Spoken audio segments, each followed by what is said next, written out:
욥기서 38장 1절부터 7절까지입니다. 교도하시고 마지막 절 합독합니다. 제가 먼저 읽습니다.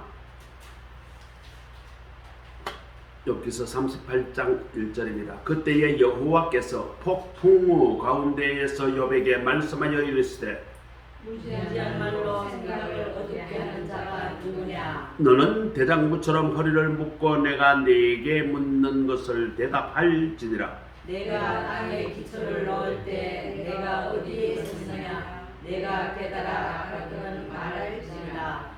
누가 그것의 도량법을 정하였는지 누가 그 줄을 그것의 위에 띄웠는지 내가 아느냐?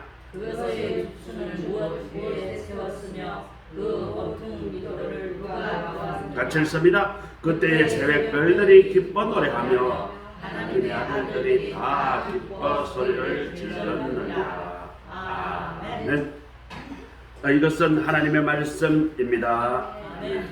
오늘은 의인의 고난이라는 제목으로 우리의 고난 문제를 어떻게 우리가 받아들이고 신앙적으로 그것을 감당하고 또 그 고난 가운데 어떻게 살아가야 하는 것인가, 그것에 관해서 묵상해 보겠습니다.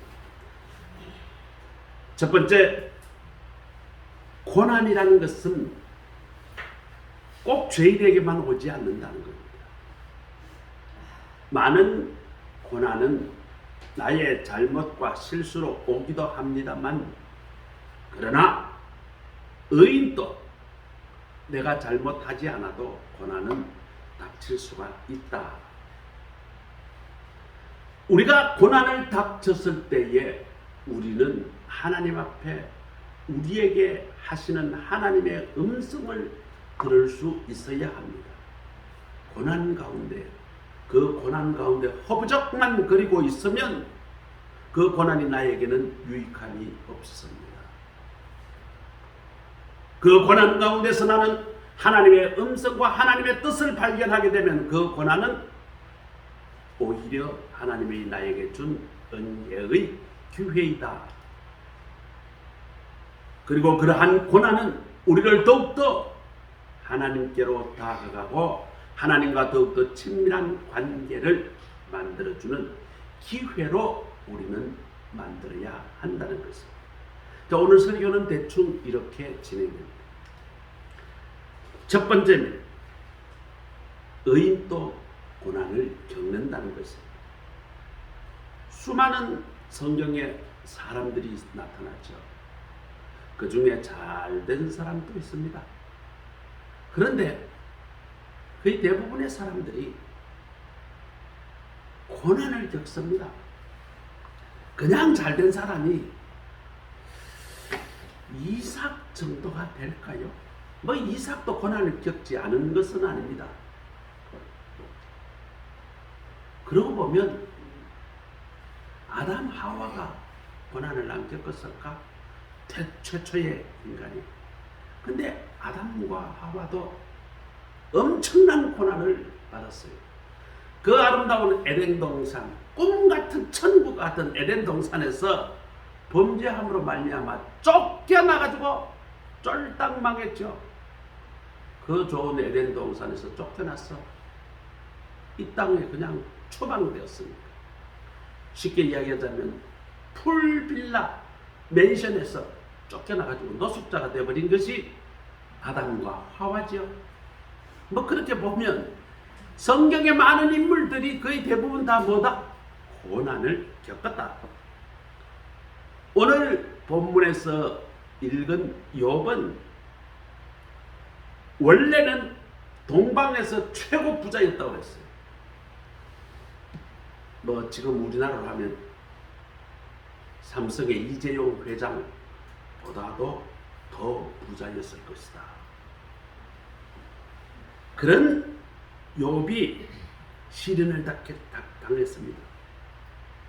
하나님과 사단이 내기를 하는 통에 그냥 사단이 말이죠. 욥의 모든 재산을 다 뺏어가고 삶이 풍비박산났고 욥이 온몸에 견디기 힘들 정도로 피부병이 났어. 너무 가려우니까 제 가운데 뒹굴고, 그리고 너무 가려우니까 손으로 긁어서 가렵게 안 되니까 기와 짱을 주워가지고 피부를 벅벅 긁었다. 친구들도 다 떠나고, 야, 네가 죽어라. 네가 오죽 죄를 지었으면 그런 벌을 받고 인생에 그런 고난을 받겠냐?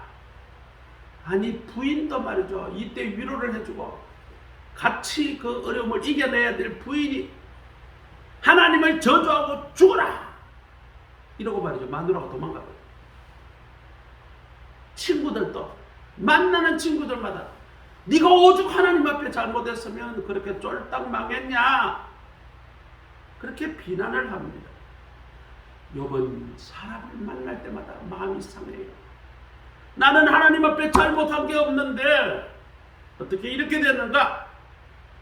오늘 본문을 통해서 우리는 욥의 고난의 이야기를 통해 우리에게 주시는 하나님의 말씀과 하나님의 지혜는 무엇인가 한번 알아볼까요? 1장 1절에 보면 순전하고 정직하여 하나님을 경외하며 악에서 떠난 자다. 참 욥이 말이죠. 자기 자신도 하나님 앞에 정말 경건하게 살려고 애를 썼어요. 야, 성경에 보면 이만큼 경건하게 산 사람이 없습니다. 하나님 앞에 지난 하루 잘못된 것을 하나님 앞에 회개하려고 매일 아침마다 예배를 드렸어요. 제사를 드렸다고 그랬어요.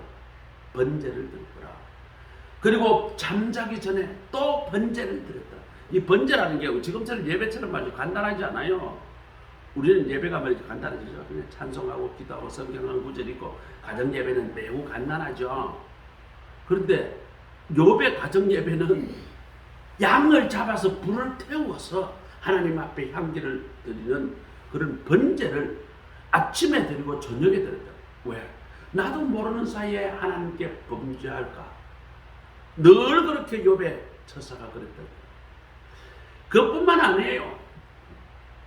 잔치를 하거나 좋은 일이 있어서 여러 친구들하고 어울리게 되면 자녀들이 하나님께 범죄할까 봐 그 잔치를 마치면 반드시 자녀의 수대로 번제를 드렸더라. 욥의 행사가 늘 이랬더라. 성경은 그렇게 이야기해요. 얼마나 하나님 앞에 그렇게 착실하게 살았는지 모릅니다. 오늘 본문을 보면 욥은 정말 진짜 신앙인이었고 도덕적으로나 윤리적으로 참 완전한 그런 사람이었다. 심지어 욥은 말이죠. 성경에 의인이었더라라고 표현한 사람은 세 사람밖에 없어. 의인이었다라고. 그 많은 사람 중에 의인이었다라는 사람 3명 중에 한 사람이 욥이. 후대 사람들이 욥은 의인이었더라. 신약에도 욥은 의인이었더라. 그 정도로 의로운 사람인데요. 5절에 보니까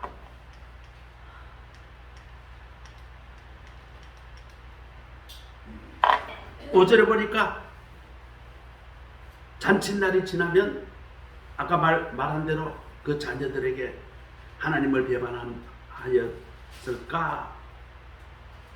범죄를 그들의 자녀의 명수대로 그렇게 번제를 드렸더라. 이 성경 구절에 딱 나와 있어요.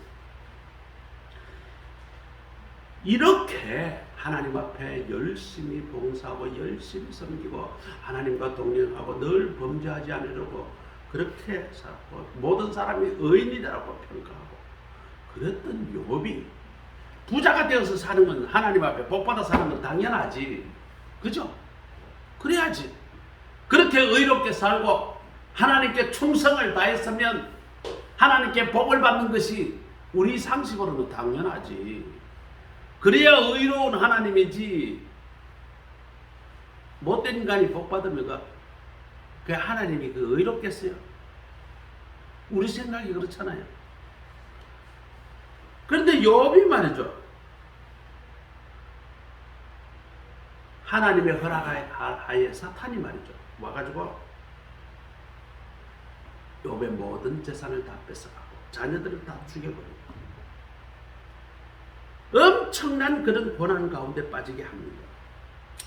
우리 인생에도 내가 예기치 못했던 그런 실패, 그런 불행, 그런 고난이, 그런 일을 겪을 수가 있어요. 많은 경우에는 내가 잘못 선택하여, 내가 잘못 판단하여 닥치는 그런 결과이기도 하지만, 그렇지만 내 잘못도 아닌데 환난을 겪는 사람이 많아요. 어떤 사람이 참 열심히 살았어. 참 열심히 살았는데 암이 걸렸어. 요즘은 암을 걸리니까 우리 집사람 암 치료를 하는데 보니까 95%를 국가에서 치료비를 다 부담을 해주더라고요. 그리고 5%만 개인이 부담을 하고, 그리고 우리가 실비보험을 들어놔서 우리 집사람은 암 그 수술하고 치료하고 다 하고도 나중에는 오히려 돈이 더 많이 들어갔어요. 실제 성도는 670이가 700만 원 정도 병원에 했는데 나중에 보니까 거의 몇 천만 원 병원비가 나오는데 저인데 청구된 것은 670만 원. 나중에 보험회사에서 보니까 1,몇백만 원 나오더라고요. 여하튼 지금은 암은 뭐 그렇게 국가에서 많은 부담을 해주니까 비용이 적게 치는데, 어떤 사람 말이죠, 예전에 암에 걸리니까 집안이 쫄딱 망하더라. 아이고 막 이렇게 돈 들어가고 저렇게 돈 들어가고 감당을 못해. 또 어떤 사람은 내 잘못도 안 돼. 아버지가 보증을 잘못 써가지고 전 재산 다 나누고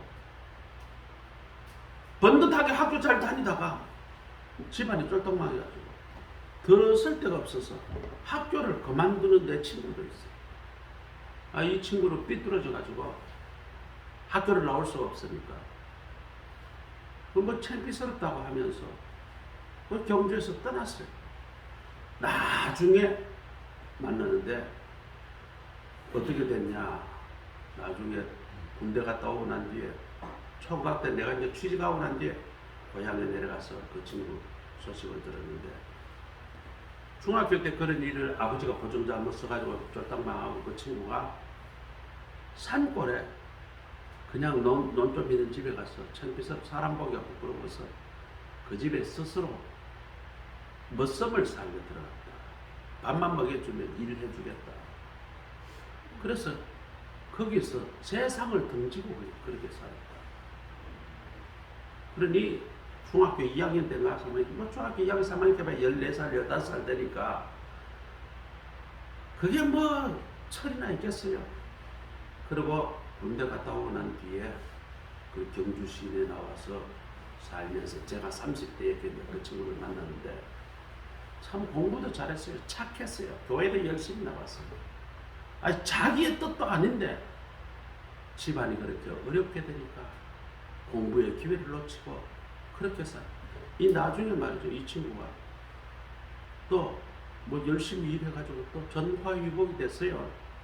전화위복이 돼가지고 중고차 매매 시장, 지금 그러니까 우리가 30대는 중고차 거의 없었어요. 그러니까 이게 거의 참 수입이 어렵고 이런데 중고차 수리를 하는데 거기에 들어가가지고 완전히 노가다를 그걸 배우고, 그러니까 수리를 해서 돈을 얼마 못 번다라는 걸 알고 중고차 매매에 손을 댔어요. 근데 나중에 자가용 시대가 오니까 자가용 이 친구가 수리를 하고 중고차 매매를 하니까 참 많이 남는다고 그래요. 차 한 대 거래하면 자기 말로 한 500만 원 정도 남는데, 그때 내 월급이 뭐 불과 뭐 100몇십만 원 이럴 때인데 차값은 아주 싸게 갖고 와서 지가 다 수리할 줄 아니까 수리를 깨끗하게 해가지고 그렇게 차를 할 때 반드시 세금 포함해가지고 지가 먹을 거 다 해가 500만 원 이상 남겨서 그렇게 팔아는 건데, 그럼 좀 수리비는 뭐 자기가 하니까 별로 재료비만 조금 들면 되고, 그러더니 말이죠, 제가 한 40 몇 세 때쯤 돼가지고 우리 저 중고등학교 총동문회를 만났는데 그 친구가 그날 총 비용 한 4천만 원 혼자 다 되더라고. 그만큼 부자다 그 말이죠. 참 세상, 야, 집안 쫄딱 망해가지고 그렇게 하더니, 그러니까 시골 교회에 뭐 어디 집사라고 그렇게 이름 걸쳐놓고 그렇게 했는데, 그 전화이. 그래서 우리 지금 중학교 동기 중에 제일 부자는 그 친구입니다. 그 친구 재산이 정확히 얼마인지 몰라요. 경주에 땅이 하도 많아가지고. 이 친구가 자기가 중고차를 사가지고 주차장을 세워놔야 되니까 이게 이제 주차장용으로 땅을 사면 땅을 싸게 살 수 있어요. 이 사업용이라가지고. 그래가지고 경주 시내에 막 인근에 그냥 땅 났다면 얘가 다 사들이는 거예요. 그 경주 시내도 땅 팔지 않으니까 경주 인근에 벗어난 땅을 얼마나 많이 사는지, 야, 네 땅은 몇 개냐 이거 자기도 모르는데 계속 사들려가지고. 자, 그 이야기를 하고 싶은 게 아니라 우리 인간은 내가 잘못하지 않아도 고난을 당할 수가 있다라는 것이죠. 그런데 이 고난을 당했을 때에 우리는 그 고난을 어떻게 받아들이냐는 것입니다. 욥기 1장 21절에 보면 이런 구절이 나옵니다. 내가 못해서 알몸으로 나왔은즉 또한 알몸으로 그리로 돌아갈지라. 주시니도 여호와시오 거두시니도 여호와시오니 여호와의 이름을 찬송을 받으실지어다. 우리가 고난을 당했을 때에 이 고난이 내가 잘못이든 아니든 이 고난을 내가 수용하고자 하는 마음이 먼저 있어야 그 고난을 이길 수가 있습니다.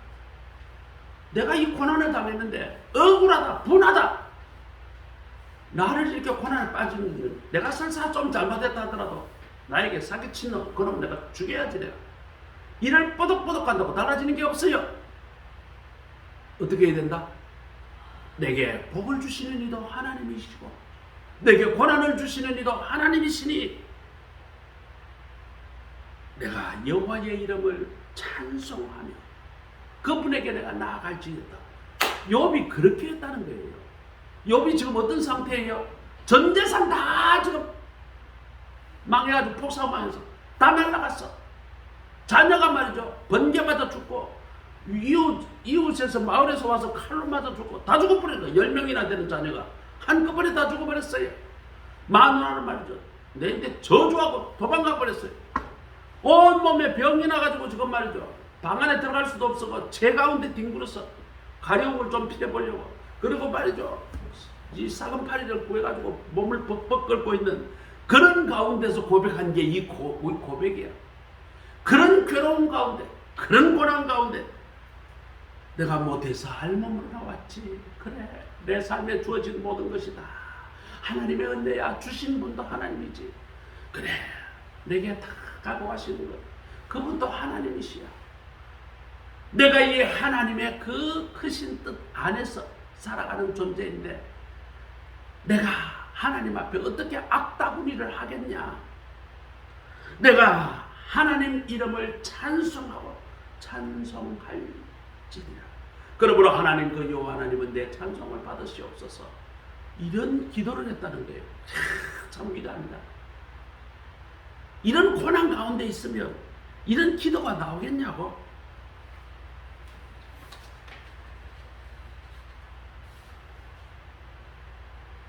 우리는 매 순간 삶 속에서 하나님과 사람 앞에 신실하게 또 의롭게 살아가야 하며, 그리고 역사를 주관하시는 하나님의 주권을 우리는 인정하고 믿어야 합니다. 잘 될 때 하나님 예배드리고 헌금하고 쉬워요. 그런데 내가 고난 가운데 있고 내가 망하고 내가 어려울 때에 진짜 하나님 앞에 신실하게 되겠냐고. 내가 하나님 앞에 의롭게 되겠냐고. 그런데 그럼에도 불구하고 우리는 하나님 앞에 역사를 주관하시는 이는 하나님이다 라는 그것을 우리는 믿어야 한다는 것입니다. 그렇기 때문에 그를 할 때 우리는 죄 가운데 있지 말아야 합니다.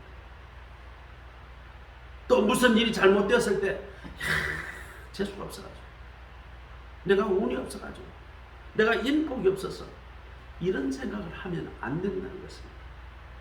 성도가 고난을 당하면 그 속에서 하나님께서 내게 지금 음성을 들려주시고자 하는구나. 하나님께서 내가 깊이 만나고자 그렇게 지금 내게 요청하시는구나. 이런 소중한 음성과 메시지를 우리는 발견해야 해요. 고난 가운데서 놀라운 하나님의 섭리가 있고, 고난 가운데서도 하나님께서 내게 베풀어 주신 그 사랑을 깨닫고, 또 내가 하나님을 믿는 것이 그러할 때 그러한 믿음이 진짜 믿음 중에 믿음이라는 것입니다. 그러므로 우리는 하나님의 모든 주권이 믿어질 때, 우리가 잘 되어도 하나님께서 내 삶에 주관하시고, 내가 좀 잘못되어도 하나님께서 내 인생을 이렇게 이끌어 가시는구나. 이렇게 믿는 믿음이, 그것이 진정한 믿음입니다. 그것이 진정 모든 것에 하나님의 주권이 있다라는 것을 인정하는 믿음인 것입니다. 그렇기 때문에 우리는 고난 가운데 있다 할지라도 우리는 좌절합니까? 좌절하지 않습니다. 그러면 우리가 실망합니까? 실망하지 않습니다. 고난 가운데 있을 때 우리가 낙심합니까? 낙심하지 않습니다. 왜요? 내 인생의 모든 것은 다 하나님께서 섭리로 이끌어 가시기 때문에. 이 고난도 하나님께서 맨날 주시겠나? 하나님께서 내게 또 열심히 하나님을 섬기고 내가 하나님을 믿고 내가 충성을 다하면 하나님께서 나를 선한 길로 인도해 주실 것이야. 그 믿음이 있기 때문에 내가 고난이 닥칠지라도 그 고난 가운데 쓰러지지 않는 것입니다. 오늘 욥이 그랬던 것처럼 내 삶에 복이 있으면 얼마나 좋겠어. 그러나 내 삶에 화가 닥칠지라도 우리는 하나님이 내 삶을 지금도 인도하신다는 것을 믿고 그 하나님께 충성을 다하는, 또 위로를 받으시는 우리 모두가 되시기를 주의 이름으로 축원합니다. 두 번째로는 고난 가운데서 우리가 두 번째 해야 될 일은 뭔가? 그때에 하나님을 만나야 해요. 욥이 답답한 것은 말이죠, 고난 가운데 하나님이 아무 말도 안 하시는 거야. 아니 이때 하나님께, 야 정권사야 조금만 참아봐, 아무것도 아니야, 이라면 얼마나 좋겠어. 아니 그 지금 조금 참지 뭐. 그런데 하나님이 지금 욥에게 말이죠, 이런 환난이 닥쳤는데 하나님이 아무 말도 안 하시는 거예요. 그리고 친구들이 와가지고, 야 임마 너 회개, 너 임마 너 얼마나 잘못했으면 그런 화를 당해. 마누라도 말이죠, 그렇게 저주하고 떠나고, 이게 말이죠, 난 답답해 미치겠는데 하나님 앞에 똘똘 구불고 울면서 기도하는데도 하나님께서 가만히 있는 거예요. 심지어 하나님은 말이죠, 예수님이 십자가에 달려 돌아가실 때, 하나님 제발 이걸 좀 내 피할 수 있으면 피하게 해주세요. 나의 하나님, 나의 하나님, 어찌하여 나를 지금 버리시고 있습니까? 예수님 뭐 그렇게 십자가에서 막 외쳤다니까. 그것이 마태복음에 보면, 마가복음에도 보면 엘렐리라바 사박다니, 하나님, 나의 하나님, 어찌하여 나를 지금 버리시고 있습니까? 그런데도 하나님이 아무 말씀하지 않으셨다는 거예요. 이런 것들이 고난 가운데 있는 우리를 더욱더 힘들게 합니다. 내가 어렵고 힘들 때 그저 이 어려움 막 해결 안 돼도 좋아. 그래, 나 집 사야 안 집 사야 얼마나 힘들겠냐, 조금만 참아봐. 만일 하나님이 한마디만 해주면 까짓 거 뭐 얼마나 힘이 날 건데, 하나님이 아무리 기도하고 아무리 울어도 꼼짝도 안 하시네. 그런데 말이죠, 참 욥이 말이죠, 친구들이 온갖 친구들이 4명의 친구가 또 젊은 지혜자 한 명, 이 엘리바스라는 그 친구에게, 이 4명에게부터 말이죠, 성경에 보면 37장까지 와서 잔소리들, 네가 잘못 살았어. 근데 38장 드디어 욥기 1장부터 37장까지 그 긴 욥이 말이죠, 별의별 말도 하고, 그래도 하나님 나는 신뢰합니다. 친구들이 와서 네가 잘못해, 네가 회개하고 차라리 죽어버려. 별소리 다 합니다. 네가 법적으로 잘못했어. 또 이런 친구도 있고, 네가 근본이 잘못돼서 이렇게 또 하는 친구가 있고, 또 네가 하나님 앞에 폼으로 하지 그냥 근성으로 했지. 그러니 하나님이 그렇게 벌을 줬지. 뭐 별의별 놈이 다 있는 거야. 욥은 진짜 그런 일 없어. 진짜 신앙으로, 진짜 진심으로 다해서 하나님 앞에 예배드리고 하나님 앞에 번제드리고 매일매일 내가 범죄할까봐 두려워하고, 심지어 내뿐만 아니라 내 가족, 내 자녀들이 범죄할까봐 두려웠어. 그렇게 범죄를 드렸던데 내가 뭘 잘못했냐는 거죠. 그러다가 이런 환난을 당했는데 무려 1장부터 37장 그 긴 동안 얼마나 많은 사건 사고가 있고, 욥이 말도 하나님 앞에 하나님 차라리 이럴 바에 내 죽여주시옵소서 그런 기도를 수도 없이 하여. 그렇게 침묵하시던 하나님이 그렇게 울부짖는 욥에게 첫 번째 하시는 말씀이 오늘 38장 1절부터 7절까지, 이게 욥이 나타난 하나님께 첫 번째 메시지. 2절에 보니까 무지한 말로 이치를 얻게 하는 자가 누구냐? 4절에 보니까 내가 천지를 창조할 때 너는 어디 있었느냐?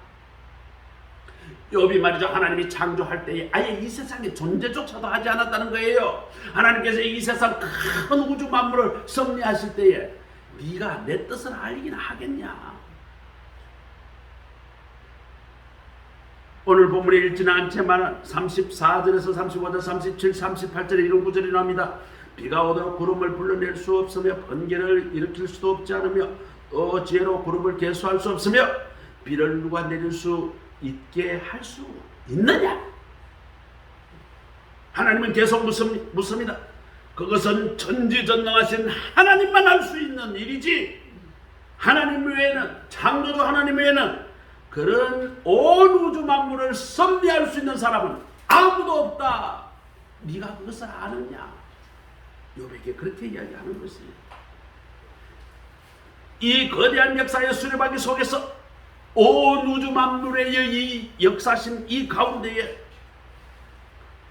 하나님께서는 욥의 생애도 다스리시고, 창조주 하나님께서 욥을 전식으로 고백하게 되기를, 욥이 진짜 하나님, 나의 하나님, 내 모든 것을 섭리하시고 내 모든 것을 관리하시고 내 모든 것을 주장하시는 그 하나님이십니다. 이것을 네가 진짜 진심으로 네가 인정하느냐? 그것을 하나님은 지금 원하고 계시는 거예요. 우리는 이러한 창조의 신비를 알지 못하거나 하나님의 섭리와 역사하심을 인정하지 못하면 하나님에 대한 신뢰의 마음은 사라지고 불평만 남습니다. 내가 열심히 살았기 때문에 나는 이런 일을 당하면 안 돼, 억울해, 이런 이야기를 할 수 있는 것입니다.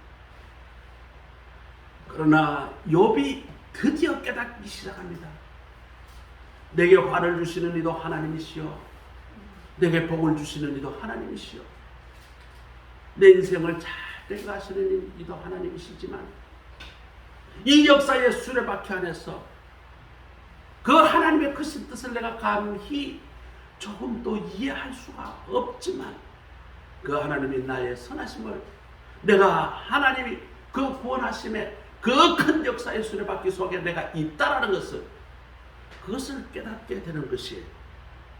오늘 본문에서 하나님은 나타나고 화근을 통해서 욥에게 문제의 해답을 스스로 찾게 해 주십니다.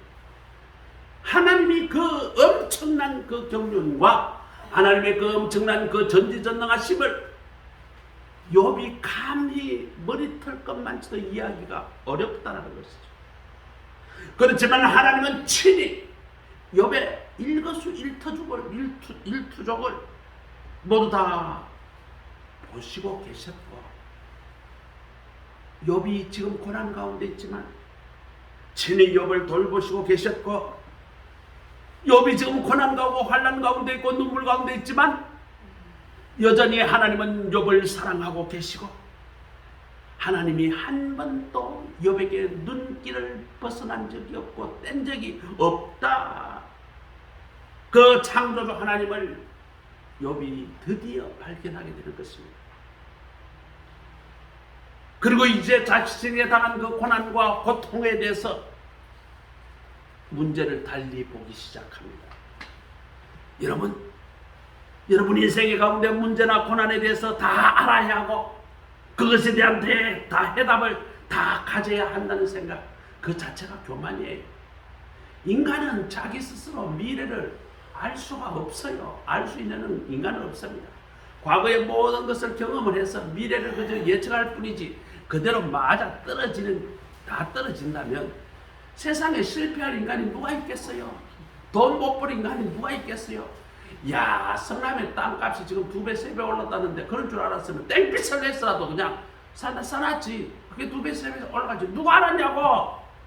그죠? 근데 이명박 대통령 때는 땅값이 또 많이 떨어졌어요. 사가지고 한 30% 정도 전국의 집값이 땅값 다 떨어졌거든요. 떨어질 줄 누가 알았냐고. 우리 인생의 고난과 문제에 대해서 우리가 다 해답을 안다고 그거 있을 수가 없어요. 그거 다 내가 알 수 있다라고 생각하는 그 자체가 교만입니다. 우리가 아무리 공부를 해서 지혜를 가지고 인생에 아는 것보다 모르는 것들이 훨씬 많아요. 물론 공부해서 어떤 특정 분야에서 열심히 공부하면 과거에 이랬으니까 미래는 이럴 것이야 어느 정도 예측은 할 수 있지만 뭐 그 예측대로 될 수도 있지만 안 되는 경우가 거의 대부분입니다. 그렇기 때문에 많은 사람들이 그 예측을 실패해서 잘못되는 경우가 많죠. 저 인간 내한테 그렇게 잘했는데 내한테 사기칠 줄 누가 알았냐고. 내가 이해하지 못하는 고난 가운데 있을지라도 내가 이해하지 못하는 환난 중에 있을지라도 인생의 어떤 상황에 있든지 하나님을 경배하고 찬양하는 것이 바로 인생의 본분이요 그것이 참된 신앙이고 내가 하나님의 은혜와 복을 누리며 살아갈 수 있는 근본 중에 근본이라는 것을 오늘 이 시간 깨닫는 우리 모두가 되시기를 간절히 소원합니다. 성도에게도 반드시 불행 닥칠 수가 있어요. 고난 닥칠 수 있어요. 그런 가운데서 우리는 어떻게 해야 하는가? 하나님께서 여전히 내 가운데 계시고 나를 돌보시고 계시고 내 삶을 인도하고 계신다. 이것을 우리는 알아야 해요. 그리고 믿어야 해요. 오늘 예배 참석하신 우리 모두는 이 거대한 온 우주의 역사에 창조하시고 다스리시고 섭리하시는 그 하나님이 우리의 삶을 인도하시고 보호하고 계심을 믿으시고 우리의 삶에서 좋은 일이 있든지 여전 일이 있든지 고난 가운데 있든지 어떠한 상황 가운데서도 창조주 하나님, 구원주 하나님을 찬양하시고 그 하나님을 믿으시고 그 하나님을 높이시고 늘 그 하나님을 찬양하시는 우리 모두가 되시기를 간절히 바랍니다. 세 번째입니다. 우리는 고난 가운데 하나님께로 더 가까이 나아가야 하고 더 기도해야 합니다.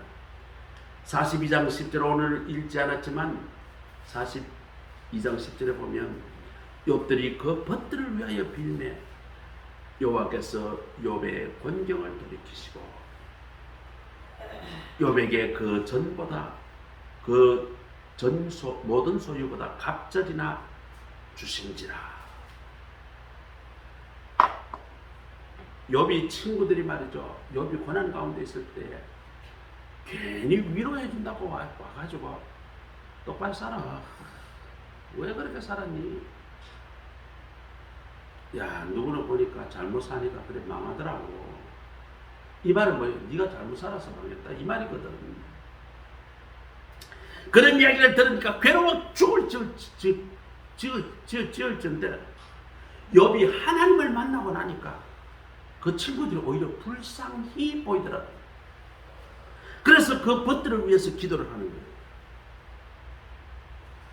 하나님이 진짜 하나님이고 전능하신 하나님이고 온 우주의 창조주이시고 섭리주이시는 것을 드디어 발견하게 되고 그것을 믿게 되니까 인과 화복을 믿고 있는 그 친구들이 오히려 불쌍하게 보여요. 그래서 그 친구들이 불쌍하니까 넓은 마음을 갖게 되는 거예요. 오히려 내가 고난 가운데 있는 것이 지금 더 힘든 게 아니라 저 친구들도 지금 곧 어떻게 될지 모르겠는데 하나님을 저런 식으로밖에 못 믿어. 야, 그래서 그 벗들을 위해서 빌었다는 거예요. 하나님께서 욥의 중보 기도를 들으시사 욥의 모든 곤경에서 회복시켜 주시고 그 전보다 갑절의 복을 주셨습니다. 우리가 환난을 당할 때에 그저 혼자 환난을 당하지 않아요. 대부분 환난을 주는 누군가가 있어요. 상대방이 있다. 대부분의 경우 내가 고난을 겪거나 환난을 겪으면 나에게 고난을 주거나 환난을 준 사람을 미워하는 마음이 생기지.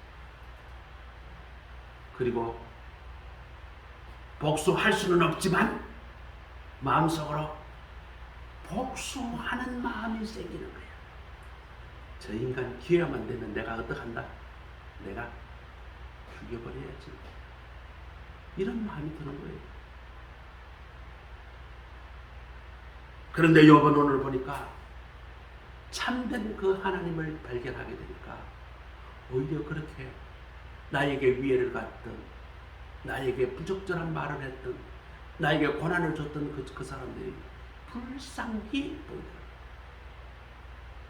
그렇게 되니까 하나님께서 욥의 중보 기도를 들으시사 모든 곤경에서 회복시켜 주시고 그 전보다 갑절의 복을 주셨다. 괴롭던 모든 병이 다 회복되고 가정의 문제도 회복되고 욥의 성경에 보면 욥이 말이죠. 도망간 마누라를 버리고 새 마누라를 얻었다. 이런 구절은 없더라고. 아내와 다시 회복되었더라. 집 나간 부인이 돌아왔던 것 같아요. 성경에서는 구체적인 말은 없는데 새로 마누라를 얻었더라. 이 성경이 없으니까 예전 부인을 찾아가지고 다시 살았지 않았나 그렇게 생각을 합니다. 그리고 그 자녀들이 다시 부인을 통해서 열을 놓게 되고 재산은 이전보다 갑절로 받았다. 그리고 욥은 140년을 살면서 아들과 손자 4대까지 보았다. 나이가 늙고 기한이 차서 죽었다. 성경은 그렇게 기록합니다. 욥이 이 고난을 통해서 참된 하나님을 발견하고 진짜 믿음이 더욱더 굳건한 그런 기회가 되었어요. 무엇보다 하나님의 관계가 예전보다도 훨씬 더 굳건해졌습니다. 욥기 42장 5절 6절에 보니까 내가 죽게 대하여 귀로 듣기만 하였사오더니 이제는 눈으로 주를 배움나이다. 그러므로 내가 이제 스스로 한하여 티끌과 재 가운데서 회개하나이다. 내가 전에는 그저 귀로만 듣고 하나님이 이런 존재다. 이제는 그게 아니라 남에게 이야기 듣는 게 이제 하나님은 내가 눈으로 보는 하나님이야. 내가 이 세상에 있는 저것도 다 하나님의 뜻이고 저것도 하나님의 일이고 내 집안에 일어나는 일들이 전부 다 하나님의 섭리 가운데 있다. 내가 지금 날마다 내 눈으로 하나님이 살아계시고 하나님께서 역사하시는 것을 내 눈으로 똑똑히 보고 있다. 그러니 내가 지난날에는 귀만 듣고 내가 그냥 알고 있는 지식으로 하나님을 가지고 이랬쿵 저랬쿵 했던 것 그거 자체가 내가 잘못됐으니 하나님 앞에 회개합니다. 그 말이에요. 어렴풋이 내가 귀로 들었던 그 하나님이 이제는 내가 눈으로 똑똑히 보며 날마다 경험하는 체험신앙으로 바뀌었다는 것입니다. 성도 여러분, 삶 속에 어떤 고난이 있습니까? 만약 고난이 고난으로 끝나면 정말 억울합니다. 내 삶에 고난이 있다고 하면 그 고난을 통해서 진짜 하나님의 깊은 뜻을 발견하고 그것을 생생하게 하나님을 내 삶에서 체험하는 그 체험신앙으로 바뀐다면 그 고난은 내게 값진 고난이 될 것입니다. 시편 50편 5절에 보니까 환난 날에 나를 부르라. 내가 너를 건지리니 내가 너를 영화롭게 하리로다. 야, 환난 날에 어떡하라고요? 하나님을 부르라. 그러면 하나님께서 건져주시고 하나님께서 나의 삶을 영화롭게 해주신다라고 약속하셨습니다. 독일의 히틀러가 유태인인 말이죠. 그렇게 학살할 때 유대인들이 기도문이 이런 기도문이 있습니다.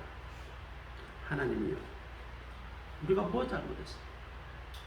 도저히 우리가 이 사태를 이해할 수 없고 받아들일 수 없지만, 그렇지만 우리가 이 가운데서 하나님의 뜻이 있음을 믿고 오직 이 고난 가운데 하나님을 찬양합니다. 그런 그 기도문을 말이죠, 죽어가면서 벽에다가 기록한 게 아우슈비츠에 가면 그것이 있어요. 마리 퀴리 부인이라는 그 부인이 있습니다. 마리 퀴리 부인은 뭘 하느냐면, 이 사람은 라듐이라는 원소와 엑스레이를 발견해 가지고 여자 최초로 노벨 물리학상을 받았어요. 근데 말이죠, 이 여자가 철이 될 때까지 자기 어머니 키스를 한 번도 받아본 적이 없다. 어머니는 항상 자기하고 거리를 두고 그렇게 자랐다는 거예요. 그래서 마리는 말이죠, 왜 어머니가 나를 알아주지 않고 내게 뽀뽀를 안 해주지? 그래서 매우 섭섭하게 자랐는데, 나중에 철들고 알기에는 어머니가 심한 폐결핵에 걸려가지고 사랑하는 딸에게 그 병을 감염시키지 않으려고 그렇게 하다가 이 딸이 철들 무렵에 죽었답니다. 폐결핵으로. 그러니 어머니가 그 딸이 사랑하지 않기 때문에 안아주지 않고 키스를 해주지 않은 것이 아니었다는 것이죠. 주님의 사랑도 때로는 내 곁에서 멀리 떠나 있는 것처럼, 나 혼자 있는 것처럼, 내가 혼자 고통이나 절망이나 고난 가운데, 아픔 가운데 있는 것처럼, 주님은 내 삶에서 전혀 돌봐주지 않고 내가 왜 없게 내가 이 고난 가운데 싸우고 있구나, 그렇게 느껴질 때가 너무나 많습니다. 그러나 우리는 고난 가운데서 주님의 사랑이 우리 곁을 떠난 적은 한 번도 없고, 늘 하나님께서 우리를 지켜주시고 보호해주시고 연단하고 계심을 우리는 믿어야 합니다. 이럴 때 우리는 하나님의 전지전능하심과 우리의 구원주심을 확실히 믿고 찬양과 영광을 돌리며 인내로서 감당하며 이겨낼 수가 있게 되는 것입니다. 시편 119편 71절에 고난당하는 것이 내게 유익이라, 이로 인하여 내가 주의 율례를 배우게 되었나이다. 시편의 기자가 이렇게 고백하는 그 고백이 우리의 고백이 다 되시기를 주의 이름으로 축원합니다. 기도하겠습니다. 하나님 감사합니다. 오늘 욥의 고난을 통해서 하나님 우리 지혜를 배웁니다. 고난이 누구에게나 닥칠 수 있고, 그 고난을 통해서 우리가 하나님의 음성을 듣는 기회가 되게 하여 주옵소서. 또 고난이 우리가 하나님께로 더욱더 다가가고 하나님께 기도할 수 있는 그런 좋은 기회라는 것을 깨달아 우리가 더욱더 하나님께 매달리고 그 하나님을 찬양하는 그러한 우리의 모든 신앙인이 되게 하옵소서. 예수 그리스도의 이름으로 감사하며 기도드립니다. 아멘. 찬송가 546장 우리 같이 찬송 부르시겠습니다.